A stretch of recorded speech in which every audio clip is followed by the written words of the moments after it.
গুনার কারণে আমার চোখ দুটো নাপাক, আমার পা নাপাক, আমার মতো জাহান্নামের আসামি আর কেউ নাই। আজকে এই ময়দানে চোখের পানি ছেড়ে আল্লাহকে মায়া করে ডাক দাও রে মালিক,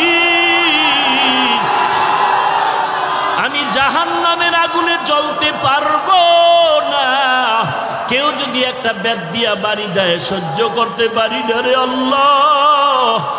গুনাহ নিয়ে কবরে গেলে কবরের মাটির চাপ কেমনে সহ্য করবো রে মালিক।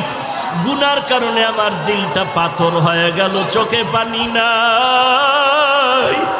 গুনার কারণে দিলটা পাথর, চোখে পানিও নাই।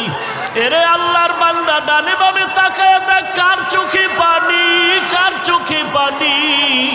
হাতটা বাড়ায়া দোয়া নাও, কান্নাওয়ালার দোয়া খালি ফেরত যাবে না। ওরে কান্নাওয়ালা বান্দা, চোখের পানি ছেড়ে আল্লাহর কাছে ক্ষমা চাও। ও আল্লাহ, কারো আল্লাহ তুমি কাউকে খালি ফিরায় দিও না।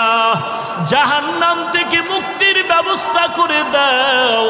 গুনাহ করে জীবনটারে নষ্ট করেছি, আজকে তওবা করলাম, আর গুনাহ করব না, আর গুনার পথে যাব না রে আল্লাহ। আর নামাজ ছাড়বো না, বেপরদায় চলবো না, মা বাবাকে কষ্ট দিব না, আলেম ওলামাদের